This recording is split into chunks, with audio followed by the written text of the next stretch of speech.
Of our first of 10:30 games, we got Cal, who went 6-7 last year, traveling to Oregon State, who went 5-7. Oregon State favored by 1.5 points on ESPN. Fernando Mendoza for the Golden Bears went 265 at 386, threw for 3,004 yards, 16 touchdowns, 6 interceptions. Javian Thomas had 100 carries for 626 yards and 7 touchdowns. And Jack Endries had 56 catches for 623 yards and 2 touchdowns.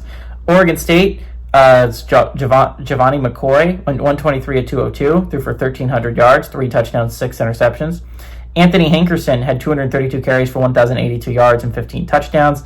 And Trent Walker had 81 catches for 901 yards and 2 touchdowns. Cal is 40-37 against Oregon State all time. Last game did go to Cal in 2024. Oregon State has won 4 of the last 6 times these two teams have played, though.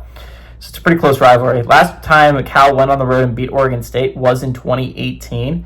Wilcox is 4-4 against Oregon State all time, 1-2 when they traveled to Oregon State. Bray, the head coach of Oregon State, is 0-1 playing Cal in his career.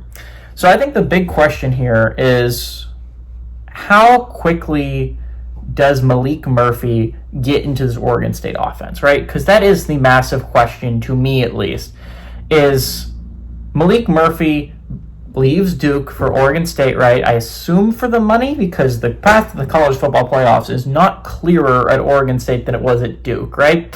So assuming that's the case, they bring back Hankerson and they bring back Walker. If Maalik Murphy can get into this offense like that, then Oregon State's going to have an electric offense this year. It's going to be really interesting. Maalik Murphy was one of the better quarterbacks in the ACC last year.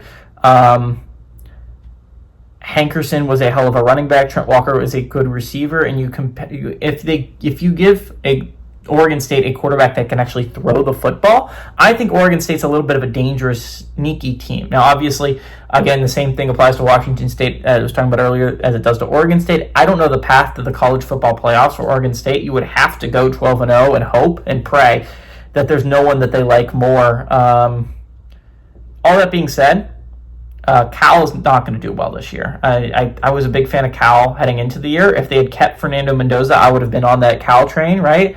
Choo-choo. Because if you just think about it, Cal is a team that went 6-6, and if I'm looking at teams that I think can make that next leap, it's how close were your losses, right? And all of Cal's losses were just heartbreaking. They had like 3 or 4 losses at one point, and if they combined, lost by like 6. It was insane. How close Cal's losses were. It was heartbreak after heartbreak after heartbreak for Cal last year. But if you look at it, Cal lost a lot of those pieces last year. Oregon State got a lot of really, really solid pieces that I like. And I'd be throttled if Oregon State does not win this game. This is actually one of the better late night games. It's weird that there's no ranked really late night games. The latest one is the Arizona State game, and that's not really going to be a great game. So we really get a lot of late night football that's pretty solid, but I don't know what their national relevance is going to be. But regardless, I like Oregon State to win this one, and I think they're going to cover at home.